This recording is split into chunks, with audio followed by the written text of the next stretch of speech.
I guess we should get started here. I am Doug Webster. I'm in the planning department of the town of Gray. I've been with the town 17 years, hard to believe. And I fully enjoyed being in charge of the Pennell renovations, but we're here obviously for zoning. And here to talk about the proposed new zoning, which is predicated in the comp plan. And sure, yes, this is. I'm Al Schaefer, and I've worked with Doug extensively developing these GIS maps. They're basically digital maps that we can turn off and on different layers to help people see why Doug is proposing some of these changes. I'm a consultant basically in GIS. I'm also a retired vocational instructor, and I worked up at South Paris for 30 some odd years teaching forestry and heavy equipment operation. I'm also to give me a little background where we're coming. In grad school, they said, you either go into GIS fully or you don't go into it at all. So I've been lucky enough to have a very competent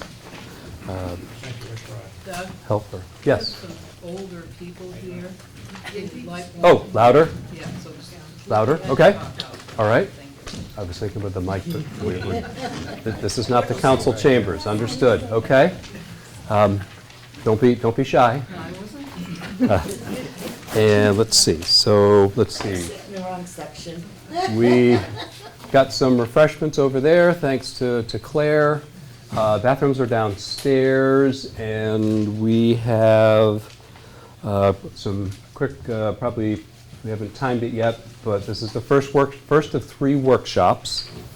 This is the first one that focuses on the dry mills area. There's a second one on, I believe, February 12th for the Libby Hill area, and then a third one on February 24th, which is pretty much the balance of town. But look, knowing the town a little bit anyway, after having been here a while, it occurred to me that with the proposed zoning, the 2 areas that are likely to spark the most discussion, input, which is great, would be these 2 areas. And so I made the policy decision to focus on these 2 areas. For people that have been in town for a long time, I was part of a Route 26 corridor study, which had mixed reviews. And so I have a little bit of background with that experience. And let's see. I do want to say something about the timing of the postcard. I don't know when people received it. How many people received the postcard? Let's start with that. Today, yes. Well, hence my apology. We had some logistical challenges with the mailing company. We were told that it was going to go out sooner, and it didn't. I apologize for the last-minute receipt of that. That was not intentional. And for those that receive updates from the town of Gray, you would have probably received notice of this through that. But the full intention was to have the postcard go out a week to 10 days before this meeting. It just didn't happen. It's not real. It's just the way the cookie crumbled. But. Oh, you did? Oh, that's encouraging. Thank you. Okay. I thought that was going to go out all at once, but I guess I stand corrected. Depends if you shovel out your mailbox, right? So, okay. Well, anyway, for those parties that received the postcard late, that was not intentional. We had it all scripted out, and even though you're a planner, not everything goes as planned, just like life. So this is the first of 3 workshops. Kyle is communications director. He's recording this. I assume it's going to be posted on the website at some point for those that cannot attend. I have received some communication from those that cannot attend. I tried to put together a pretty comprehensive packet on the website that the postcard gave you the link to. So just kind of curious about how many people have been able to get to the town website to look at that? So a few, okay, all right. I'm trying to tailor my comments here tonight based on that. But for those of you that were unable to look at that prior to tonight's workshop, I would encourage you to do so. The information to get to that portion of the website is both on the QR code on the postcard as well as at the bottom of the agenda, the pathway, if you will, on the town's website. But I would encourage you to go there. As we're going to go through and show how the maps were put together. Once we show how the maps were put together, the maps that we're going to use are the same maps that are on the website. So I just kind of wanted to be clear about that. These maps were all stays with me, doesn't it? These are all from the web, one of the subsections of the website. This is the proposed non-village zoning, the development constraints. That's obviously the Dry Mills area. And this is the Libby Hill area for the workshop on February 12th. So the basic foundation, and much of what I'm about to say in the next couple minutes here is memorialized on the town's website, but the basic drawing of lines for the proposed zoning districts, there were three basic elements, the most important of which was the future land use map in the comprehensive plan. And on the back of the first page, right behind the agenda, you will find the future land use map that's in the comprehensive plan. The comprehensive plan was voted and approved by voters in the fall of 2020 at the presidential election at I think it was a record turnout. So that the future land use plan was the most important foundation for the drawing of the proposed zoning districts that we're talking about tonight. And if you look at, you guys are looking at it, that's great. And there were too many colors, and so, but if you look at these black dots, those are, they are the future land use lines in the comp plan. And so you will see those throughout the maps. And because they're so important for the proposed zoning, that's why we included them on all of the maps. So you can see where the future land use lines are on all of the maps. The second piece that we tried to take into account was development constraints. And we're going to go through how this got put together. And as a perfect example, as a lot of people say, there's no sense having a commercial district on Portland Road if it's all wet and the soils are no good. If it's not viable for commercial purposes, it probably shouldn't be zoned commercial. So so those are future land use, development constraints, and then the third is property lines. In a couple rare instances, I'm proposing to to not use a property line, but whenever possible, I've tried to follow property lines. Anyone that's done municipal land use as well as property owners know the challenges that can come by having a property that's partly in one zoning district and not in another. Okay, really quick. These parcel maps are from 2023, and they've changed in the last couple of years, so they may not be 100% accurate. Property tax maps usually aren't 100%. They're not survey grade maps, okay? I just want to point that out to people so they understand. You may see your parcel there, and it doesn't quite look exactly right. It's a tax map, basically, and these are from 2023. So they probably don't reflect the revisions from 2024, from property being subdivided or changed in shape, okay? Just a heads up about that. In the original plan that was put in the comprehensive plan, can you explain what the zoning is for the dark green versus what the zoning is for the light green, the way it was in the comp plan? Sure, yep, and it's not to split hairs, it's not zoning, those were future land use areas. Zoning, you have zoning districts, you have overlay districts, and we'll talk about it here tonight, and there are also transition districts. I'll get to your question, I got it. That's a good question. So the direction that I was provided was to start on the outside of town and work my way in, leaving the village to be addressed by what they call the VTP, the Village Transformation Project. And in between those areas, there are transition areas. And we can't go too far with what is going to be proposed for the transition district until we know what's happening in the village. And so the focus of this map is what I call non-village proposed zoning. So we're starting on the outside and working our way in. And as a practical matter, I needed a place to stop. And because we don't know what's happening definitively with the village yet, so I needed a place to stop. And so that's what these different transition districts are. They're keyed to the road name, like L is L1 and L2, Lewiston 1, Lewiston 2, for the P1, P2, Portland Road, etc. With regard to your good question, the comprehensive plan, and there's a link to that on the portion of the town website that's devoted to this.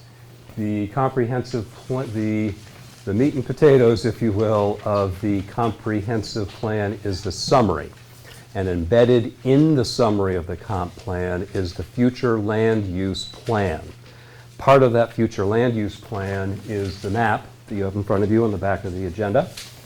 And it designates different areas. And the critical rural was what is in the currently adopted comprehensive plan as the area that's most deserved of being protected, followed by the general rural. And then there was a pretty good size village mixed-use growth, I think is what it's called. Yep. Village mixed-use growth, and again, you can see the shapes. And because of the importance of the comp plan, that's why we kept those lines on all the maps. And then their transition districts. Pam? So what is the definition of village mixed-use growth? Is it I just a didn't- reservation, a reserved area for? There's a 4 or 5 sentence explanation for each of those embedded in the comp plan summary. I don't have that up here, but What's the density of that spot? the comp plan, and you've been around land use a long time, you know, it doesn't get into density. What the comp plan does is it talks about more dense, less dense. It doesn't really talk about numbers. And the village mixed-use area is intended for multiple purposes. Higher density residential and appropriate commercial uses, I think, are contemplated in there. But again, the direction that I was provided by the current and prior administration, council manager, was to start on the outside, take the information in the comp plan as the foundation, together with development constraints and property lines, and come up with a broad brush proposal for the non-village portion of Gray. So there's nothing proposed for density in that area yet? That's right.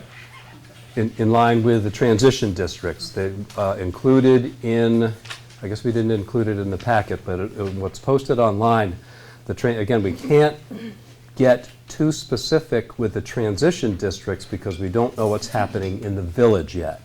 The transition districts are between the village and what I call the outer periphery. And the focus of tonight is the outer periphery with particular attention to dry mills because of the changes that are proposed. So. But in the original plan, right, so the south end right here where it's critical rural, isn't it one dwelling for every 2 acres? Isn't that the current zoning today? It's either RRA or lake. RRA says you need a minimum lot size of 80,000 and the minimum area per dwelling unit is 40,000. The difference between our current, because it's current zoning, the difference between RRA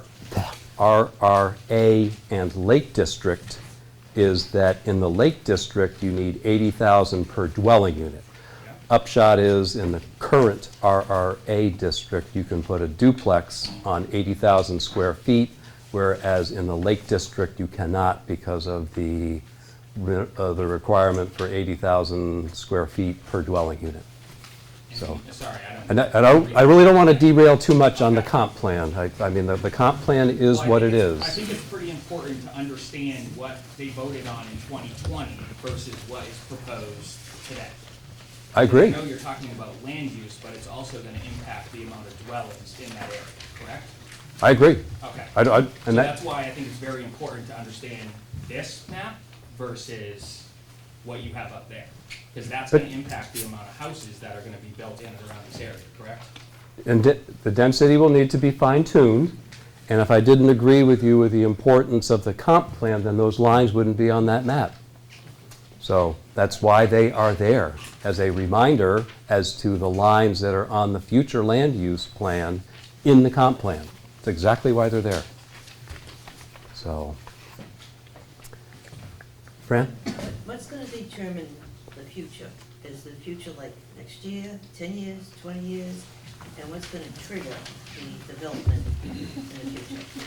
This is the first sort of major proactive soliciting public input portion of the new zoning. All the information that comes from this workshop, together with the comments that you can post on the town's website, is going to go back to the council probably sometime in March. And at that point, the council will need to decide what the next steps are. So there have been a couple workshops with the council. There's been input from the Ordinance Advisory Committee, and and the net result of all of that input to date is what we have in front of us here. And so that the council understandably said, we would like to see what the public input on this is, and that was the impetus for these 3 workshops. So I'd like to go through how the maps were put together. I know, and it says this point blank on the website.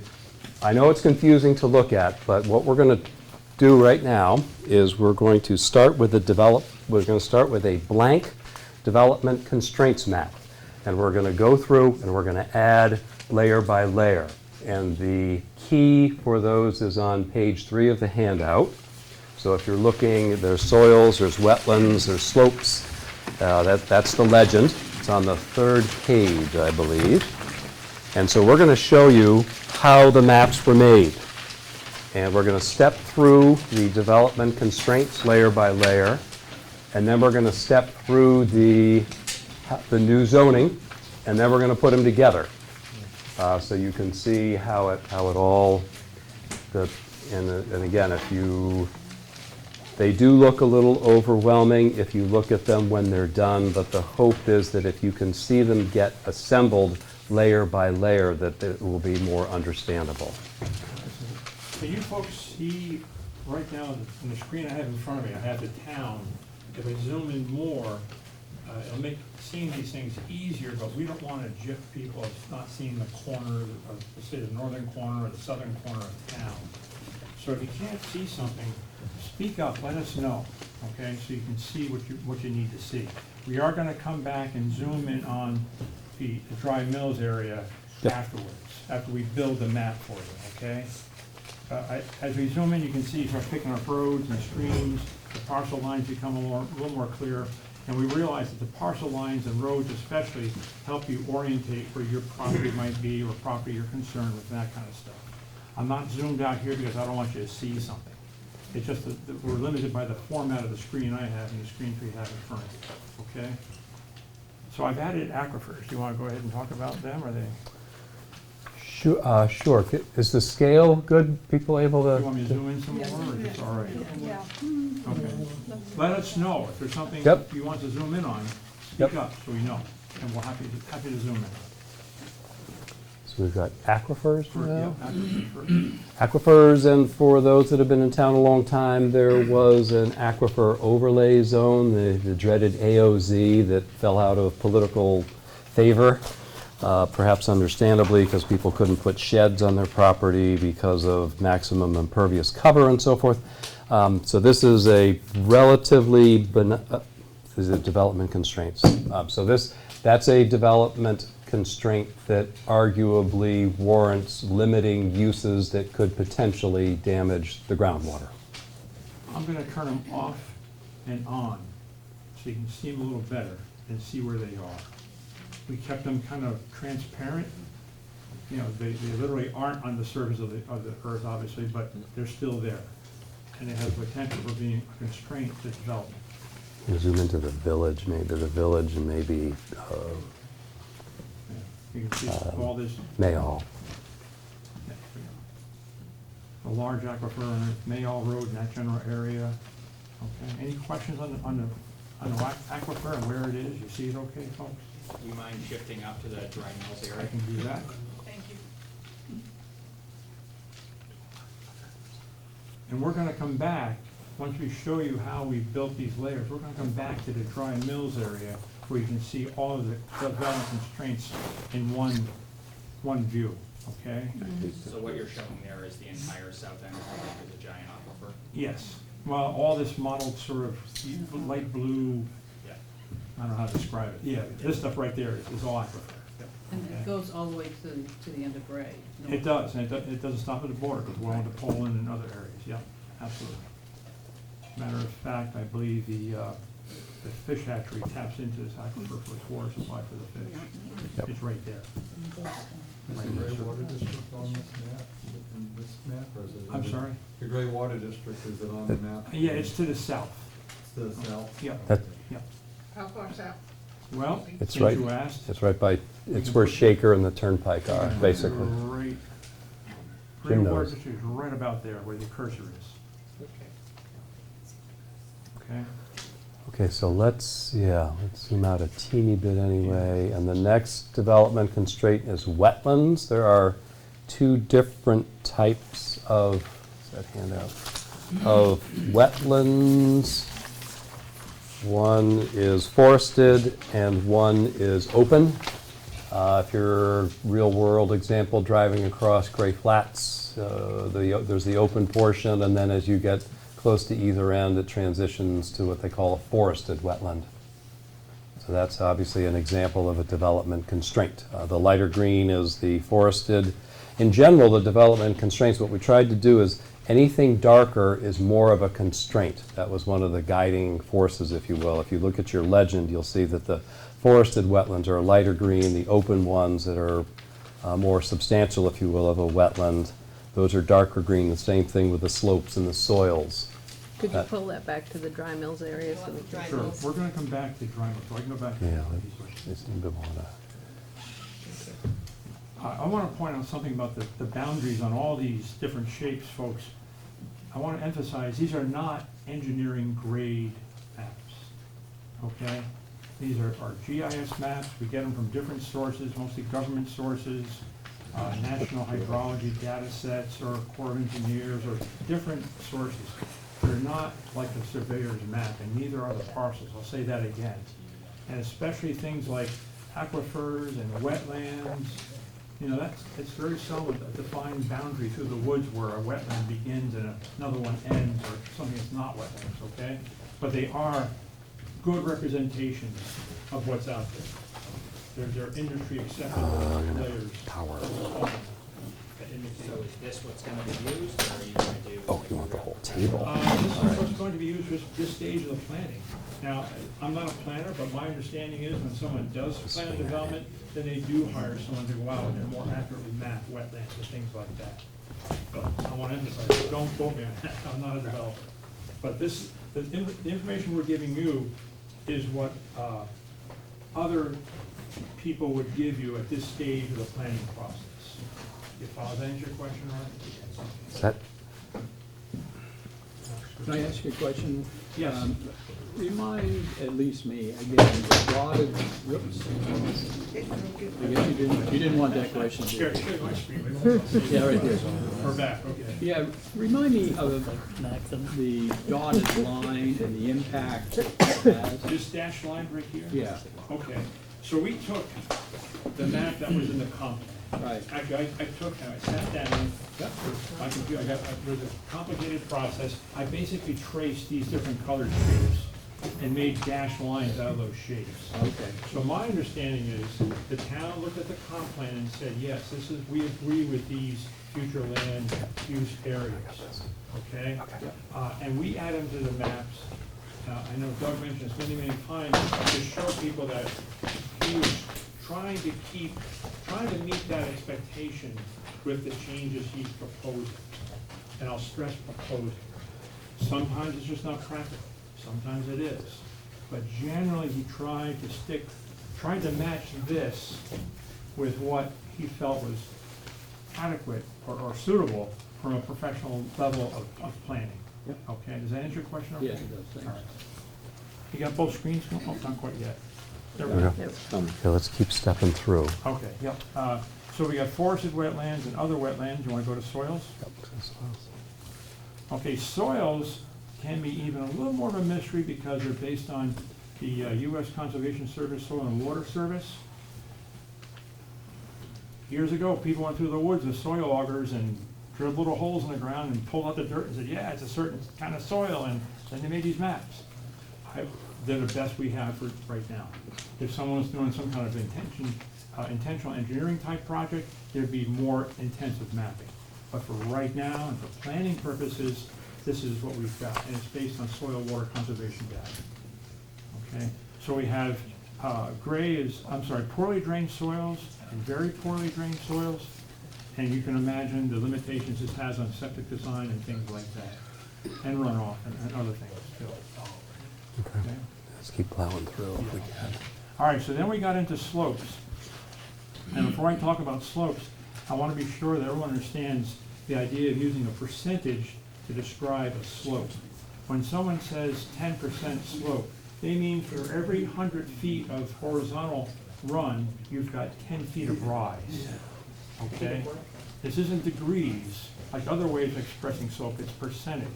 So for every 100 feet of horizontal run, you've got 10 feet of rise. And the two direct returns for an active potential like a development constraint are the 10 to 15% slopes, which you can see here are lightly crosshatched, and then 15 plus. And we made the 15 plus in a red or darker cross and a larger crosshatch. And I'll back out a little bit. We'll come back to the dry mills area in a minute. But this gives you a little better picture of the various development constraints all over the town. Okay. Any questions on slope and things like that? Slope obviously affects runoff. It's going to affect placement of septic and wells and things like that. And it certainly can be a constraint to development. Then we have inland fishery and wildlife issues. And I want to explain, these are significant vernal pools, and vernal pools are, probably most people know what vernal pools are nowadays. Just be sure though, it's not just a pool in the woods that collects water and dries off.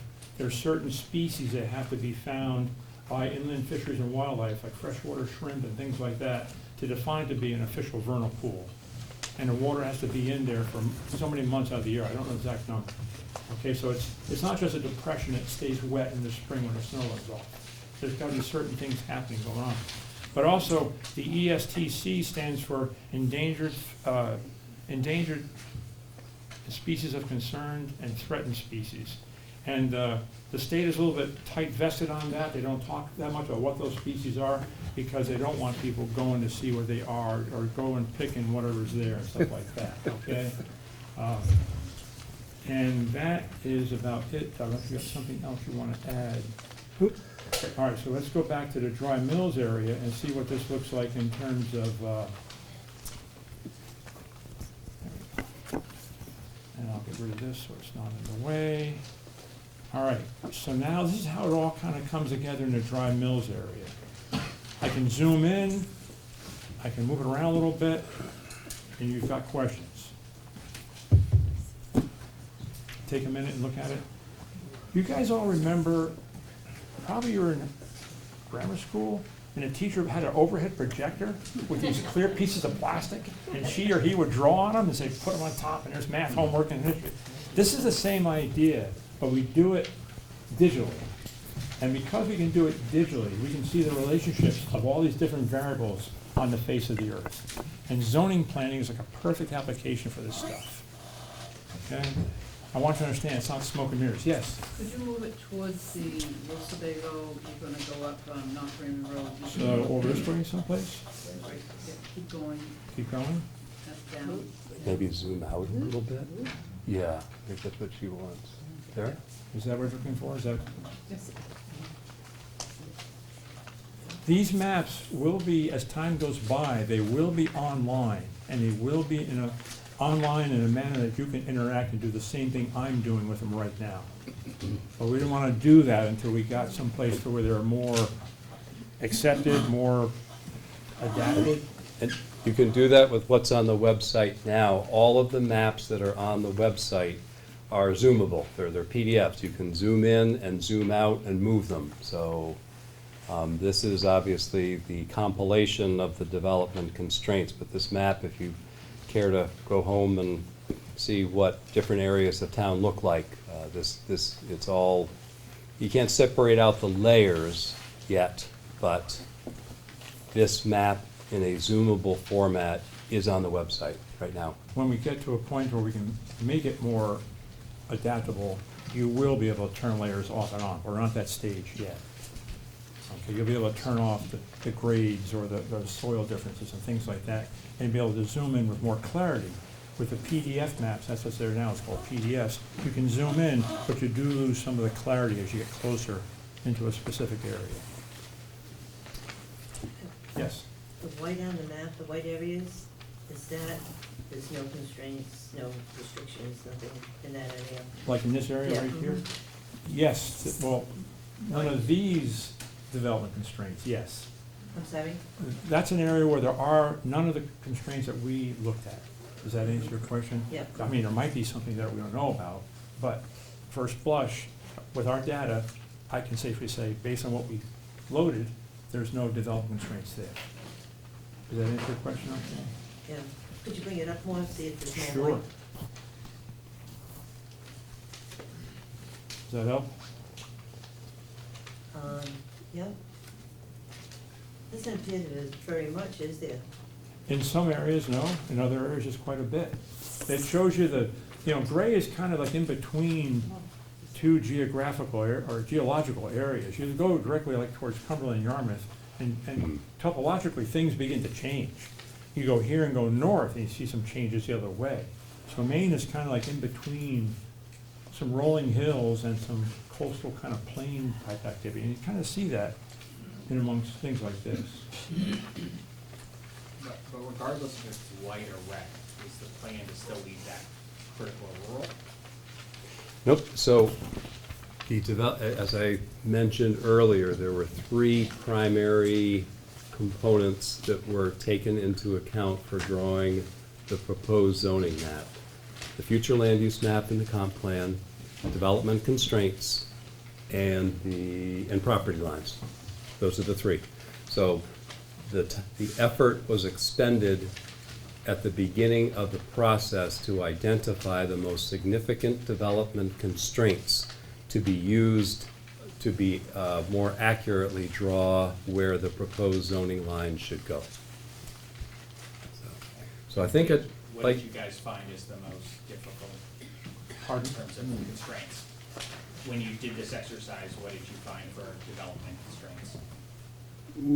Well, that's what we have on the screen now. Okay. Okay? the most substantial development constraints from a land use perspective are slopes, soils, and wetlands. Okay. And so those, and every once in a while, you've got an IF&W something, but on the whole, those are the three that are most commonly impediments to development, and particularly commercial development.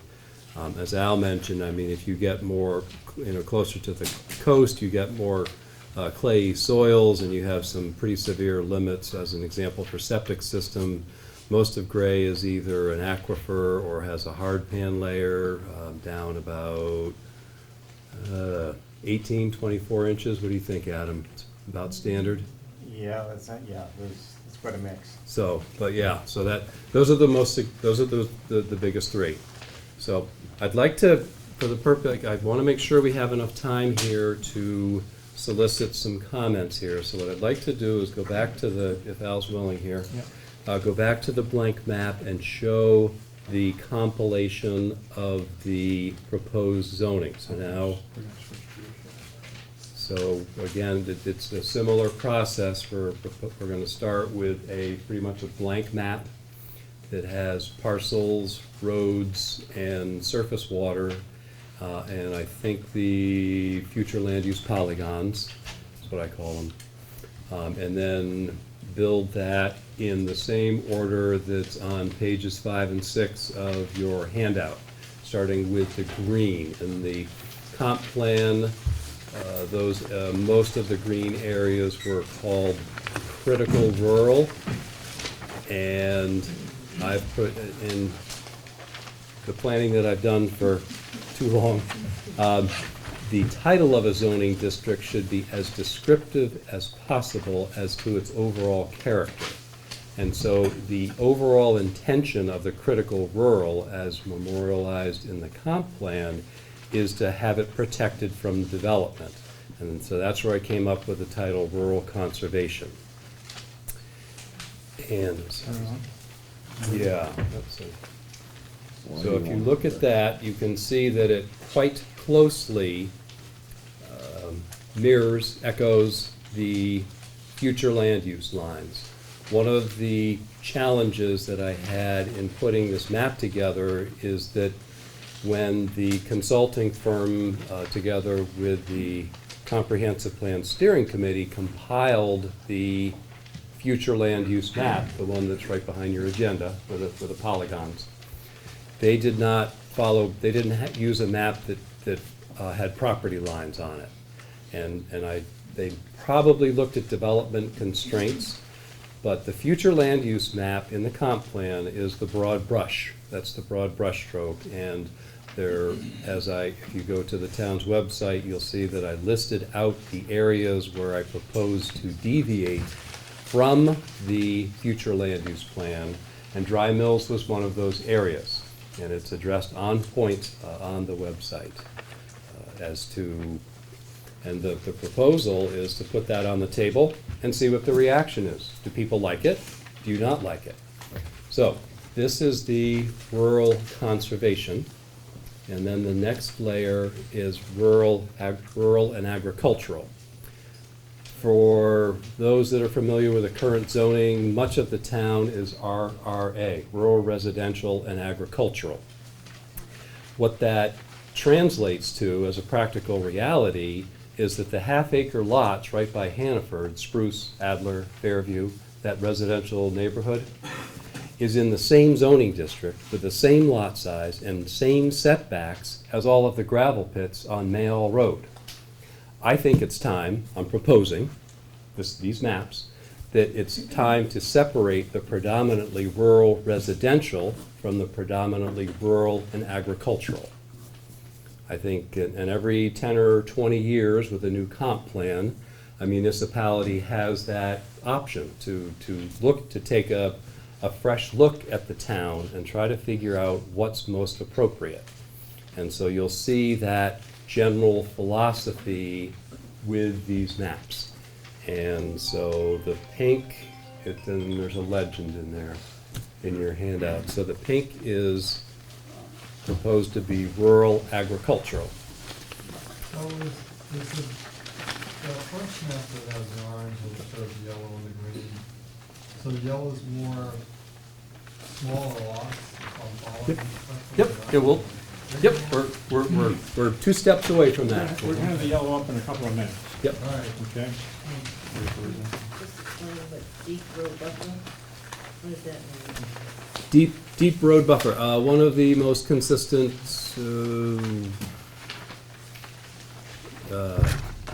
inputs with regards to comprehensive plan is everybody, for areas of town that are rural, people like to maintain the rural character. Well, I think rural character means something different to everyone, probably, but one of probably the most common denominators with rural character is not having houses or development right up to the road.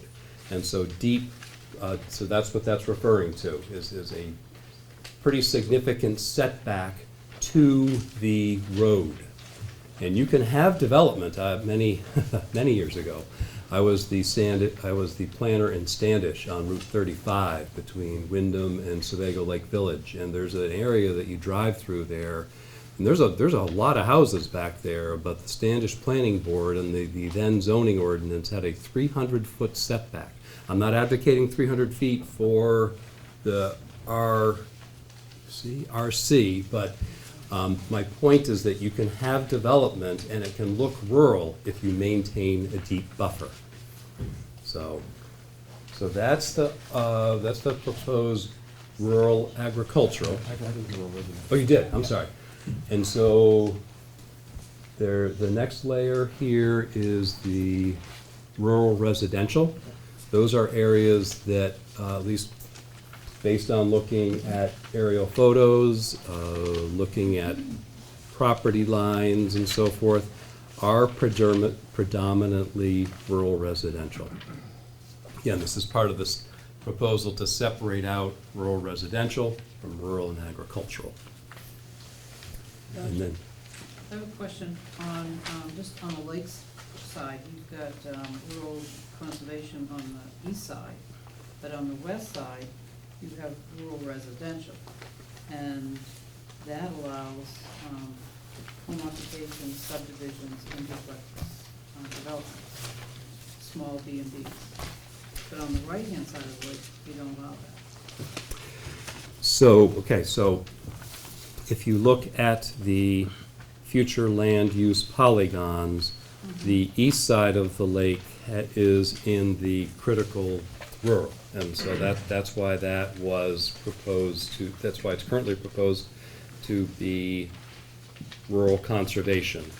The west side had slightly higher existing residential development, and it was not in the critical rural in the comp plan. There will also be some protections on both sides that will be proposed as part of the watershed overlay. So the watershed overlay will take into account both. I think that the primary reason for the difference, if that's your question, is because of the guidance in the comp plan and existing development. If you look at this, you can see they're two different colors. I see that, but I don't agree. Yeah, Okay. we know it's gonna happen, we get that. That's why we're here. They're the same color here, all right? They're all light green here. Yeah. So well, this the- side's orange and this side's The- yellow. Right. I think you'll find that the east side is pretty much the dark green, which is the critical rural, and the west side is general rural. You've got one side of the lake with B&Bs and subdivisions, and you have the other side not. We hear you, and Yep. at this stage of the game, this is what we're going by, but this is why we're here, to And get there's feedback like reasons this. why not to have B&Bs and Good subdivisions and all that Yeah. stuff, and lower density, higher Yep. density. Good And the- question. And these are just sample uses, as we've talked about. I mean, it's a very understandable desire to want to jump right to the uses. What we're trying to do here is to paint the broad brushstrokes. I just don't want the map to be approved before we understand what the density and the uses are.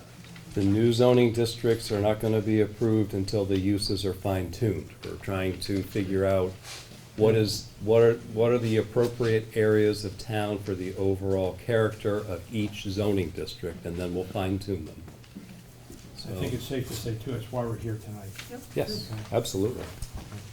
And we appreciate that. Can you zero in on May Meadow Woods, just to give a sense of? Okay. We do wanna make sure, can I come back to that? Is Oh, you that do? all right? Yes, yes. Can we but- get two more and then Yeah. come back? Okay, Okay. please come back to that question, okay? Yep. This is residential. Now, we're gonna focus on dry mills before we get done, absolutely. So, the residential, that there are certain areas of town that already have half-acre, sometimes even smaller lots. They are, and I know we're not talking about the village, but a perfect example of the village would be like Gray Park, Hancock Street. You have Spruce, you have Adler, you have the area, Marie Street and so forth around Dry Mills. Those are half-acre lots, they're residential, they're probably always gonna be residential. From my perspective, it's appropriate for the town to step up and protect them as such, as residential areas. And that's my example before with the lots on Spruce Adler being in the same zoning district as the gravel pits, I think is on point here. So these areas are mostly existing, and there will be discussion, I'm sure, and there should be, with regards to the proposed residential area in Dry Mills. But for now, I'd like to stay focused on generally why these areas were proposed to be zoned what I call a true residential district. Okay, so when you clicked on the yellow, the south end of the lake lit up yellow. Yeah, we're gonna, and we'll come back to Yep. that. I got Yep. two more layers for you, then we're gonna zoom right in on Dry Mills for you, okay? Mixed use. Yep. So the residential mixed use is, there's a small, and we'll get to it when we talk about Dry Mills, but there's a proposed residential mixed use area between Dry Mills and the Libby Hill area. There's some sort of overall character descriptions on page 5 of the handout. And generally, these are what I call it light commercial is what I call it. Commercial that does not add, commercial uses that do not adversely affect the overall predominant residential nature of the area. So you would have professional offices as an example, and maybe there would be a sandwich shop, but nothing that's going to be open late, nothing that's going to adversely affect the predominantly residential area around it. So no bars late at night, that type of stuff. Can you point that on the map? Can you get- Uh, Okay. The blue, yep. Residential mixed use. And then commercial. So the one commercial area by Hannaford, for those that have been part of Gray for longer than I have, that's currently mostly what was called BT, Business Transition.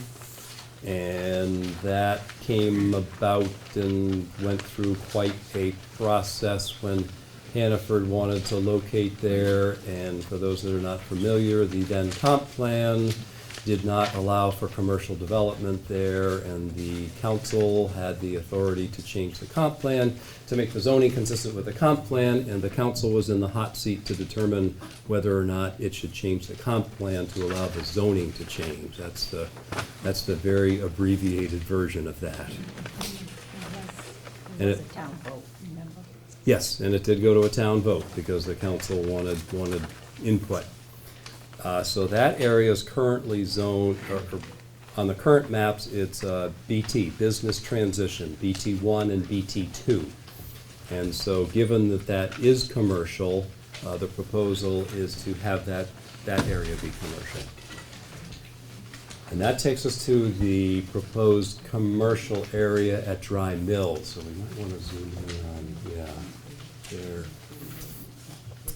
So as I point out in what's on the town website, the overarching policy question that I think ultimately the council will need to decide, but the council, I believe, wants input on is, do Gray residents, do Gray property owners, do Gray business owners want Dry Mills to be a village again? That's really what it comes down to. If you're going to have a village, you're going to need at least a small commercial area, and you're going to need slightly more dense residential development around it to support that commercial area and make it vibrant.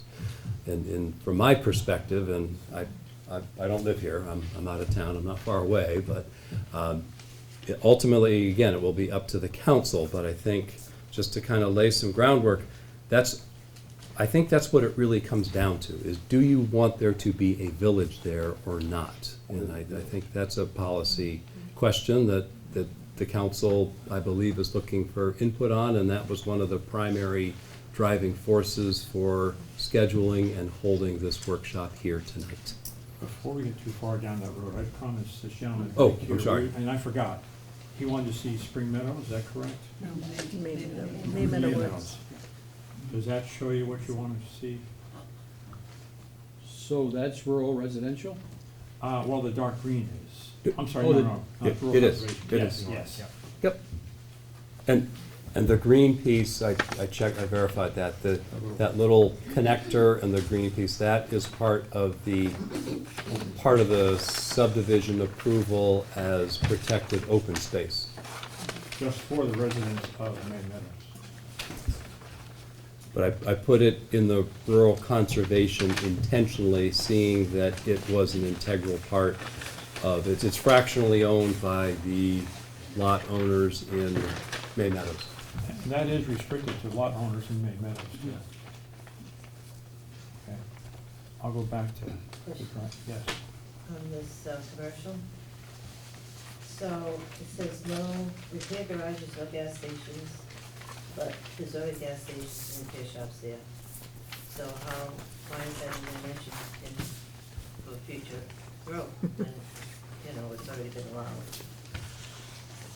That, Frank's Garage. Yeah, I'm thinking Frank's, I'm thinking of the gas station across the street. Thermos, How do you- Circle K. China Circle Village. K. China Yes, Village. Circle K, yeah.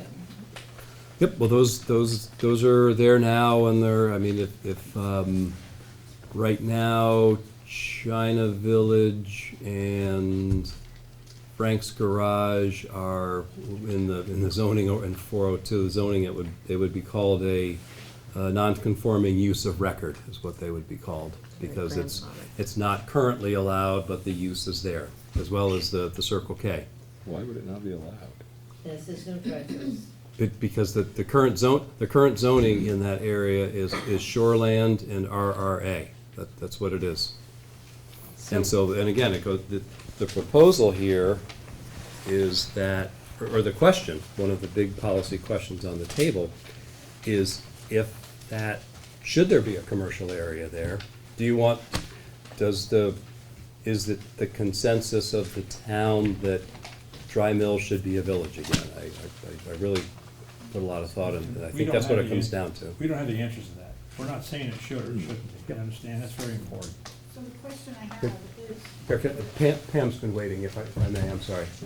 So I have, obviously, Dry Mills should have a little bit more, okay, and I agree Okay. that there should be something to go to restaurants or ice cream shops like they used to have, or a little tiny thing. The thing I have with, when you create a zone that has increased density, how do you protect that zone to be just for the use of commercial instead of residential or some sort of? And I contemplated that, it's funny, and if you look at the last line on I don't know where commercial is, it's either on page 5 or page 6, there's a little spreadsheet. It's either at the bottom of page 5 or the top of page 6. Say light commercial or 1 or 2 lots from road, medium density residential? Yep, that's residential mixed use, I think. Okay. I believe you're asking about the commercial, and the last line for the commercial, it says, consider no residential. All right. It's almost like you've been involved with planning before. Did you want to go through the Coming other? back to me. Here, let's, Yeah. just, apply? yes. And so I've been here for a long time. I have never seen Dry Mills as a village. Please describe, do you want what that would look like if you want to go back to it being a village? Well, we used to have a store and a post office and a. Well- Your words, I'm asking for definition, go back to a village. post office. I think it could be whatever the residents and property owners want it to be, but I remember growing up and driving through there, and there were ice cream shops, and it was more vibrant. I wouldn't say it was as vibrant as the village, and the main village, if you will, in Gray, but it was more vibrant. There were more houses there. The houses that were there were in better shape. There was the dry mill store there. There were actually 2 stores for a little while. Right. I mean, In a post office, in a school, Right. Dry mill schoolhouse was there yeah, before it got moved. in the post office, Mhm. yeah. Yeah, so I grew up there in 50, I was born there almost, was 73 years ago. And I remember the community. It was a community, it was a church, it was the store, it was the ice cream shop, it was the breakfast place, it was, you know, the little gas station. So, you know, back then, that was big. Now we have more people, we probably need just a little bit more, but not intrusive, I guess is the word. Could I add something real quick? It seems to me like what defines a village is gonna be like economics, job opportunities, and it's almost impossible to say ahead of time, this village is gonna look like this 10 years from now, 5 years from now. But all I think the planners can do is create an environment that allows for that, that gives an opportunity for that to happen. You people are gonna decide what that village looks like. I live in town too. It was the go back to, you know, bring it back to. I wanted to know what it was before, thank you, I get it. My parents used to vacation on Crystal Lake way back. And they described it as much more rural than it is now. So the other thing is that if you have a village, per your definition, a village would mean walkable and safe. And right now, I used to walk up and down North Raymond Road when it was 25 miles per hour. Yep. And it wasn't necessarily safe then. But at 40, with all the traffic that's increased, and that's just this part, how do you make that safer so that if it does increase, people and visitations and bringing all that traffic, it's then making it safer for people to want to do it. Watching people walk back and forth to the lake is just insane.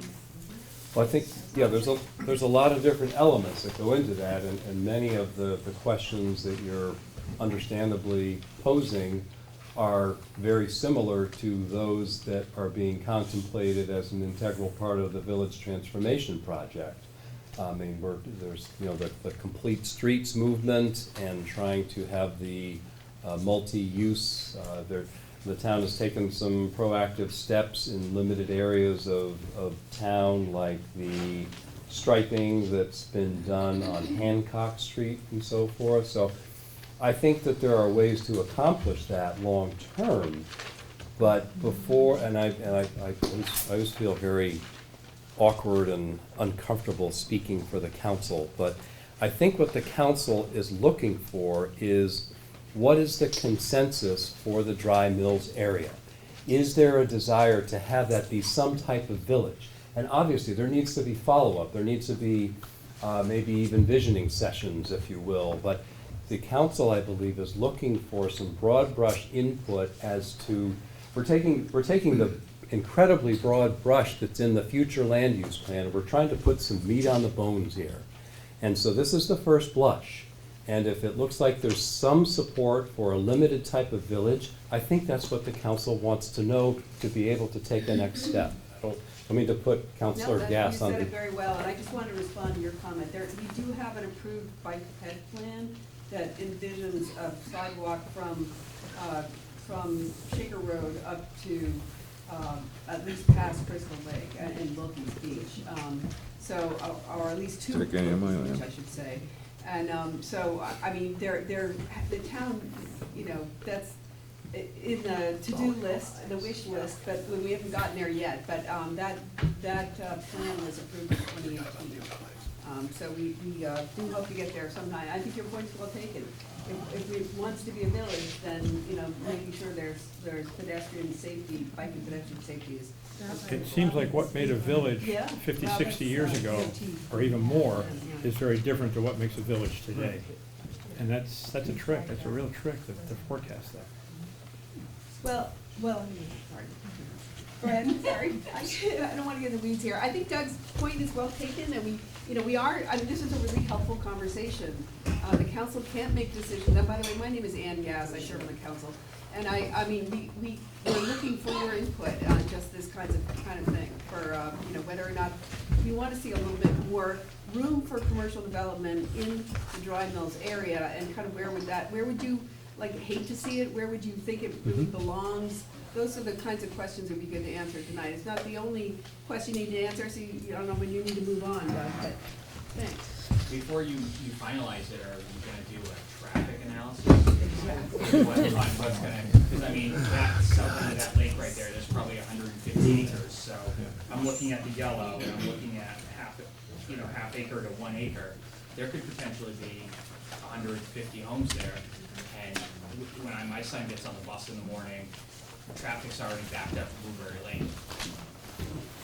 Yep, no, those are real, and as I was an integral part of it. That intersection was fairly recently reconfigured. And the phase 2, I don't know if you were a part of that, but the phase 2 is supposed to be the potential realignment or doing something with Weymouth. But I think I'd like to step through, there's a couple more just to get everything on the table, and then I'd like to go back and continue to get feedback with this. But this is, just wanted to sort of wrap up the balance of the zoning districts and the overlays, just to kind of get everything on the table, if I may. So the next layer is are we up to overlay? No. Shoreline zoning and wellhead protection. Wellhead protection doesn't really affect dry mills too much. No, so it's a, yep, so the current, just touch on it really quickly, the wellhead 1 and wellhead 2 are currently their own districts. The proposal, and I have met with the water district, they're lukewarm at best for not having wellhead 2 as their own district, but the current proposal is to have wellhead 1, the tighter. The wellhead districts were established based on the travel time. What happened is Seavey and Mahar did a study, and they tracked a potential contaminant on the ground, and so the wellhead 1 and the wellhead 2 boundaries were determined by the travel time of a potential contaminant reaching the wellhead. That's what happened. So as the AOZ went out of political favor, wellhead 1 and wellhead 2 came on for the intended purpose of protecting the wellhead. The current proposal is to have wellhead 1 as its own district, and wellhead 2 is proposed to be an overlay. Same area, same standards, but have it as an overlay. And that shows up right there. So the wellhead 1 is the diagonal lines, and then the current wellhead 2 is proposed to be the wellhead recharge overlay. And that's shown that way. And what's the distinction between an overlay and its own district? An overlay, it's on the website. An overlay district that's a very good question, thank you. So you have your what they call the underlying zoning, and then you can have overlay districts. Overlay districts can either impose additional standards or add additional uses. So in the example of an aquifer overlay, you'll have the underlying zoning, and the overlay district for the aquifer is probably going to disallow uses that could potentially contaminate the groundwater in the aquifer. And I'm jumping ahead a little bit, but the future growth areas is an example. Could you turn that one on? The proposed future growth area identifies areas that might be connectors. So a future growth area might have additional density or additional uses. So again, some overlays can take away uses, like the aquifer one, possibly, and some overlay districts can add density or uses. The future growth areas are a response to input from the council that in some instances we may want to have longer term connecting roads. If you look at it's hard for me to see the screens here, but most of them are designed to be connectors. As an example, there's some connectors off of Mayall. Here's the village, look at Mayo. So if you look, if you go down a little bit, let's connect Yarmouth to Portland to Center to West Thank you Gray. here.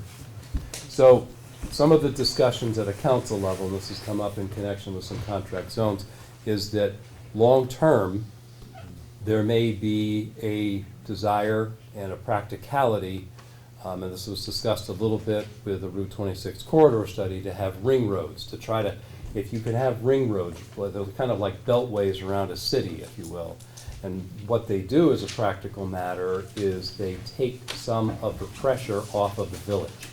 Right now, one of the big problems of the traffic in the village is all the roads come together.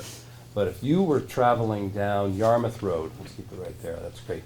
If you were traveling down Yarmouth Road and there could be somehow a connector that went from Yarmouth Road through to Portland Road, then maybe to Center Road, and maybe even longer term, Center over to West Gray Road, if you were trying to make that trip, you would not need to go through the village, and that reduces the volume of traffic through the village, which is one of the primary drivers of the village transformation project.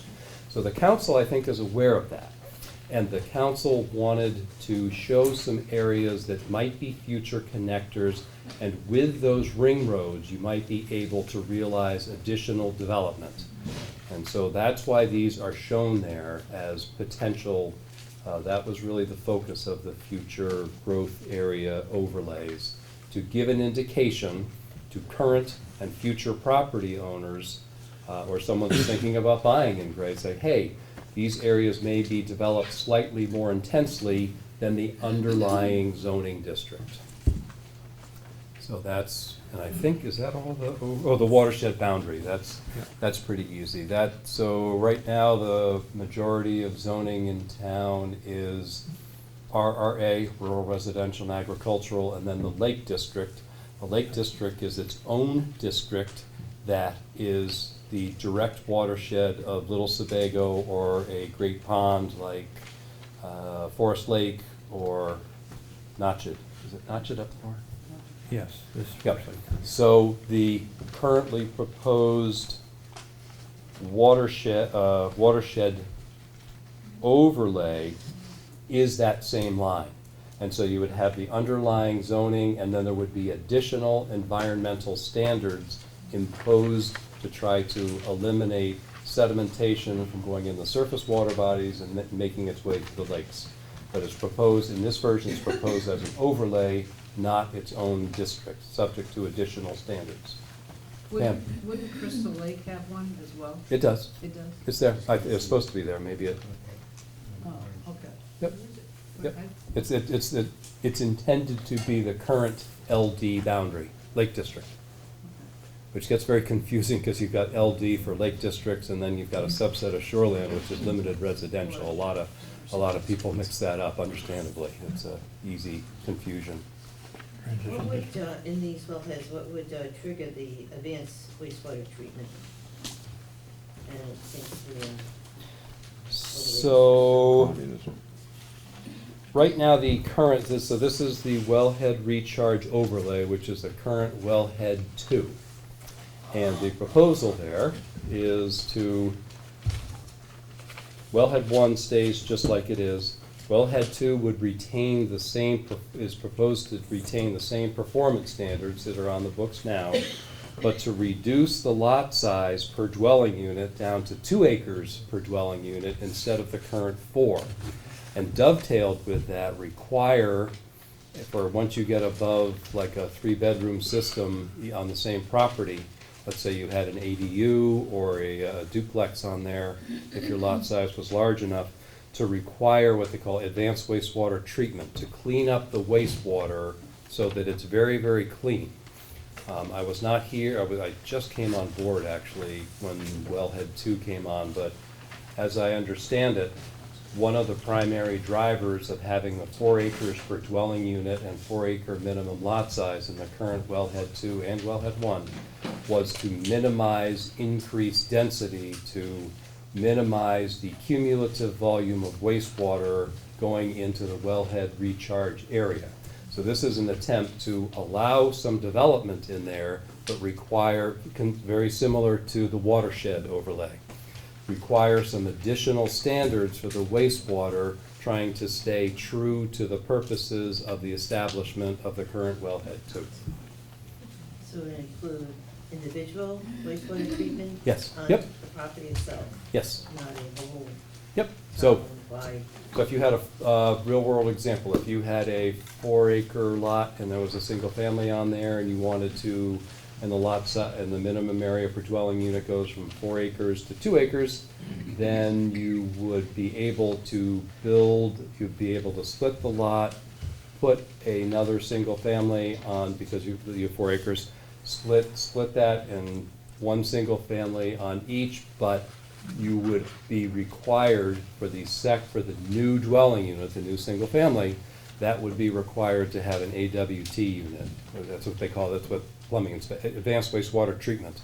They've got really amazing systems now. They have systems where there's oxygen that comes up, and when I used to do code enforcement on the coast, the state was paying for systems to reopen clam flats. They have systems where they have the AWT and then they dovetail it with a UV light. And so the wastewater, after it's super cleaned up, goes through a clear tube, and the UV light kills all of the harmful bacteria.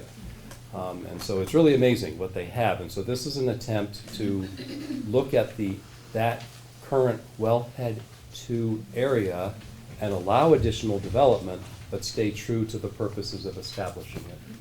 So even for grandfathered lots, that it would be required, that any growth, so if the lot is grandfathered, Yep, you would that's still have to put in a, AWT. So Yep. you lose your private property rights? Well, this is loosening up. I mean, you sort of have to look at there's a plus and a minus. If you relative to current zoning, you're allowing additional development, and in order to have that additional development, the intention is to stay true to the purposes of establishing the current zoning. It's a balance. But people have already bought their lots that are under current zoning. You can't go back in and do that to them. I don't understand the question, but. Somebody that's bought a lot based under the Oh, sure, the a current lot. code, Oh, sure. you can't go back in and change it after they bought it. Oh, agreed, understood. I'm Okay. talking about, my example was an existing 4-acre lot with the existing 4-acre zoning. This is the lot, this is a 4-acre lot. Right. You've got a single family over here. In what's proposed here, you could divide it and put another dwelling unit over here, but because you're adding a dwelling unit, you would need to put an AWT unit on because you're increasing the density. So, wellhead's not really, I'd like to Okay. stay focused Yeah. on dry mills, but that's the last, is that the last overlay? Transition district. Oh, the transition districts, we touched on those earlier, and those are the interface, if you will, between the work that I've tried to do on the outer periphery of town and the village. And as I mentioned towards the beginning of this workshop, as a practical matter, I needed a place to stop the line. And it's not in your packet, but it is posted as an integral part of the online. There are some very general, broad brush characterizations of the different transition districts that I've proposed. And I intentionally proposed more definitive zoning for dry mills and for Libby Hill for the purposes of soliciting input to help guide future decisions. So with that extensive background, I would really like to hear from you. I would like to hear what you think about this. What do you like? What do you not like? And all the comments from tonight's being recorded, and any comment that gets submitted online is going to make its way back to the council. And the real intent, focus, purpose of this was to solicit input from you guys as to what you like, what you don't like. Do you like, and I took some pretty bold steps, but I did so intentionally to try to see what people want and to see It's not up to me. It's gonna be up to the council with input from the residents. I'd like to see a nice sign saying, welcome to Dry Mills. Fair enough. People don't know. All right. They don't know that, we talk about having a village, I mean, you know, they're going by there 60 Okay. miles an hour. They don't realize that once you go over the bridge, you're in Dry Mills. Okay. Other towns do the same thing. So, Pam? There's nothing that says Dry Mills. Used to be the dry mill store. That's Yep. I feel very strongly about the west shore of Little Sebago Lake Okay. and the allowance of more uses on the lake.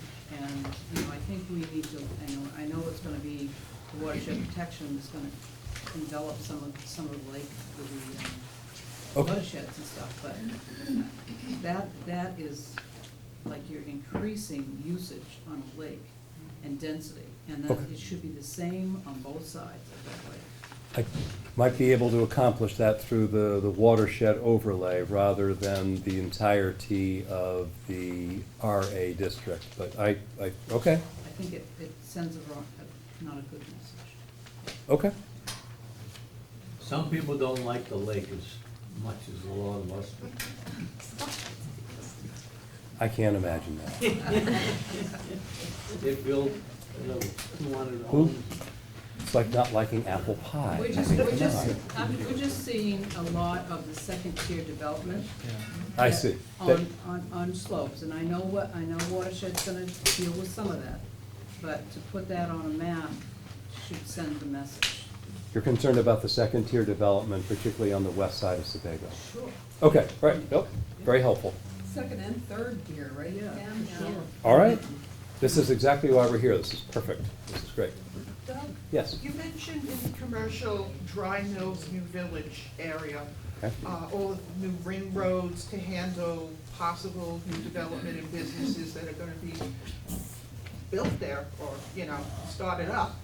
And one thing, you know, it's the traffic in that area. Okay. And I know you mentioned the Route 26 corridor project, and MDOT did extensive traffic studies back in 2013 into 2014 Yep. with projections out, and I think they went as far as 2030 Yep. on volumes. Yes. And they said even back then, when we had, there were, I believe, 7 scenarios, and it was, 5 scenarios, and it was knocked down to 3 on either side of 26 with all the ring roads. And they said, we're gonna have to expand and widen 26 to put in turn lanes, and the same thing on North Raymond. The infrastructure can't Okay. support any of that. So it's nice to look to put a village there, but it's just gonna cause nothing but problems when the zoning changes and says, oh, we can put commercial here. And next thing you know, people are losing their property through eminent domain to widen 26, or even to widen North Raymond. When the ring roads. Yeah.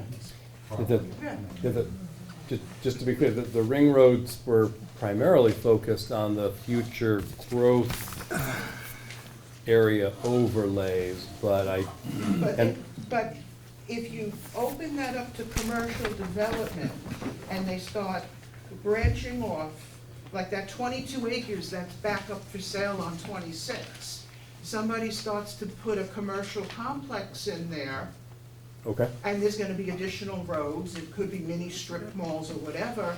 Yep. There's gonna be additional traffic, that's what MDOT was saying. The Yep. concerns were it can't handle it now on 26. sure, yep. I So- think that's a good point. Gotta go somewhere. Couple, I Sure. mean, we should download, I'm sure the town still has those numbers from those studies, because they Oh, went sure. out and they were, many years. they were a projection. The signal was put in with an actuator that faces the, I think it's the Merrill property. And the council, I think, very wisely increased the drainage capacity through that intersection. I don't know if you follow that, but, Traffic volumes, that's Okay. the concerning part. yep. You And know, You and I did, remember Booty Store in Wyndham? oh yeah, I remember Two-lane it. road, now it's, what, 4 lanes going up through North Wyndham? Yeah. I don't call that a village, I call that something else. Yeah. And there may be some middle ground there, and if you look on where, and I forget where the red is on your, I guess, oh, it's there, it is, right there, it's on the top of page 6. Last page. I did put, in particular, just these two proposed commercial areas, not anything else in town, but just for these two. The one that's currently proposed for Dry Mills and the one that's currently up by Hannaford and Libby Hill. I did put on there, on the notes regarding standards, emphasis on access controls master plan. And so I think a good example where that might work, and did, I think, works quite well, is in Falmouth. Exit 53, for people that remember exit 53, that used to be a big wetland farm, whatever it was. And they put in a stoplight right there, and you go straight across from exit 53 from getting across the turnpike, and there's a whole development back there, but it didn't adversely affect the traffic, if you see what I mean, because it was planned. That's a exit 53, what Falmouth did at exit 53 is a textbook example of what a master plan can achieve. And so that, if there is going to be, and that's why I put it on here, if there is going to be development there, that was the hope, that was the vision, is that it could be well planned out. I don't discount the increase in traffic. Because even now, they put, up North Raymond, in Raymond, there's 2 subdivisions that went in, and there's a new one, there's 2 on Egypt Road. So the traffic coming down North Raymond Road has increased significantly. Oh, yeah. And even with that nice traffic light, I mean, they reworked it, they did make it safer, but with the Weymouth Road entrance onto 26, to make a left-hand turn, that's still dangerous. That's still a hazard. And that light has helped, but when people are making that left to go up North Raymond, there's still only 1 lane, and that's backed up to get into that turning lane. Yep. And to put a commercial district there, or a village, it doesn't seem, feasible. If there were to be a commercial district there, I think that it would need to contemplate, which was very sort of roughly done, they would need to contemplate a phase 2 to the North Raymond Road intersection, which was how to handle Weymouth. I agree. No, I remember driving Egypt Road in my dad's Willie's Jeep with a 1-lane wooden bridge. Egypt has just exploded. Yeah, it was dirt. I mean, it's a narrow road, even to Yes. try to get, Yep. try to get the fire trucks up there, Yep, it has to be wide. yep, and it needs a paved Accommodate shoulder. any of us. Yeah. Okay, sir. You, on, when a property is marked in the commercial zone, no residential. Now, does no residential mean no multi-unit apartment building wouldn't count? And why I'm asking other exceptions, or almost, is there overlays to a commercial zone in a way? There can be. Because I'm just thinking along, when you turn onto Weymouth Road, for the first 7 or 8 units, they're all houses, but we own the property all behind it. Mhm. And if it's all commercial, how does we put a business back in behind? So that's, can it be multiple uses? And I'm just concerned about the no housing in a commercial zone. Well, I think, yeah, I mean, as we talked about tonight, that this is the broad brush. There are all different hybrid approaches. There's, a lot of people throw out the term mixed use. Well, what does mixed use mean? Does that mean multiple uses on one property? What does that mean? I mean, a potential solution to the concern that I hear you understandably voicing is that you might, as an example, in other municipalities across the country, I know from attending workshops and stuff, would be to have a non-residential use on the first floor and then maybe some residential above it. Yes. But mixed use could be multiple buildings on the same property, different uses, or it might mean one building that has different uses in it. Okay. I think the intention here, the reason that I put consider no residential, that this is actually perfect, I put it in there to spark conversation, that's great. And the reason that I put it in there is if that is the mission, to try to create a village, you're going to need some commercial. And municipalities often get jammed in that wedge, if you will, because they're trying to create long-term a village, and to have a village, you need commercial. And sometimes, I mean, housing goes through cycles, building costs go through cycles, everything goes through cycles.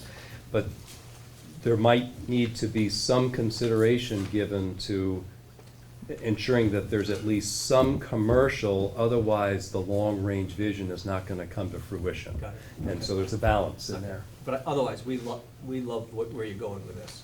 Okay. We love this, where you're going with this. Okay. So speaking of that area where the traffic lights are of the North Raymond Road, the east-facing light that goes off into where that North Raymond Road. unoccupied house is that intended to be a road at some point? I don't know if I'm clear with the east-facing light, but. Yeah, I no, think you there's an mentioned old that light. white, I guess it's a cape there with a. Yeah, in a garage, attached garage type thing. Yep, Is that intended to be a road there soon, or someday? I think that that's a possibility that might happen if there was consensus for this area to be commercial. And that's where I was coming from. I mentioned it a couple minutes ago about the master plan. I mean, I don't want to go too far down the pike here, but before I put this on the map and before I put this together, I actually looked at the location of the, if you zoom out, I looked at the location of the houses, and I even looked at the old building permits. Scott Liberty built them. The houses on the two triangular lots where Weymouth meets Shaker, and the houses are actually further back, and so you might be able to tee up the intersection of Weymouth with Shaker, and you also might be able to come off, go straight across. Let's say you're headed east on North Raymond Road. You go straight across, and that could punch out onto Weymouth, as an example. And that could be a miniature ring road, if you will, because there's already the signal there. Now, I understand there's the traffic piece. I understand it's a big balancing act. There's also a big ravine down there. Oh, it's huge. It's more than 15. Oh, yeah. Before you build that road going east, can you put a right-hand turn coming south on 26 to go up the North Raymond Road? They built that, we did that whole intersection, but you come south on 26, one lane. You can't go right on North Raymond. It backs up. Not sure whose I see. idea that was. Okay. State government? I remember, I'm trying to figure out the priority here. Is there someone over here that hasn't, in the plaid shirt, you haven't I spoke have up yet? concerns of the impact on the residential zone on the south end of the lake. By way of traffic. Okay, all right. Damage to the lake. I Because- know it's been up for, it's been various proposals to build homes there in lots. And I believe the numbers have been reduced over time, but still, you're talking half-acre lots that close to the lake? Okay. Is it the density, is it the traffic, is it the environmental, what? Each of those. Okay, I'm trying to understand where you're Yeah. coming from. All right. Okay, all three, okay. It just looks like we cut into it a lot, right? Because it looks like it was rural conservative there, and then it looks like we made it a little bit more orange with some rural residential, and now we've got some yellow residential in there as well. Okay. Versus it was all 3 to 5 acre lots. And there's, if it is gonna be a village, you need at least somewhere in the general vicinity of the small commercial area, you're gonna need some residential density. I'm not saying that that's where it has to be, but you can't really, it doesn't usually work long-term to have a more vibrant village if you don't at least have some residential around it. I mean, have you done any studies though? Because it is like one of the 121 lakes in the state that is very threatened. So it is a little concerning to put that many homes right there. Yeah, that DEP classification, Yeah. I don't, they basically took every lake in the southern part of the state and gave it that classification. I don't, it doesn't really mean that much to me, but. I think the last place that we should have. Well, that's what I mean, you know. I think the last place we should have increased density is around lakes. Yes. Yes. Okay. All of them, you know, Okay. not just.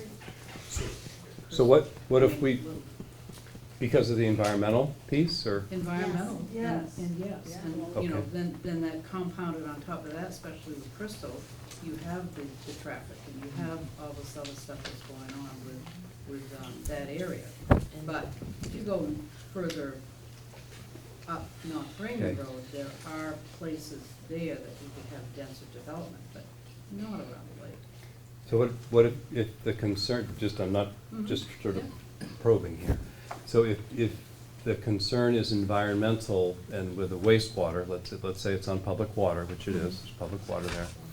If you were to add the wellhead 2 standards with the AWT to clean up the wastewater, to take care of the wastewater environmental piece, would that change your position, or is it, are there other No. elements? No. All right. The other thing is increase, you're gonna cut the trees down, you're gonna have a lot more open space and no canopy. You're gonna have increased All right. erosion. You have it ready. It's just the general fragility of that whole area. There's a lot of erosion going on in that area now that nobody does anything about, and it all goes into the water.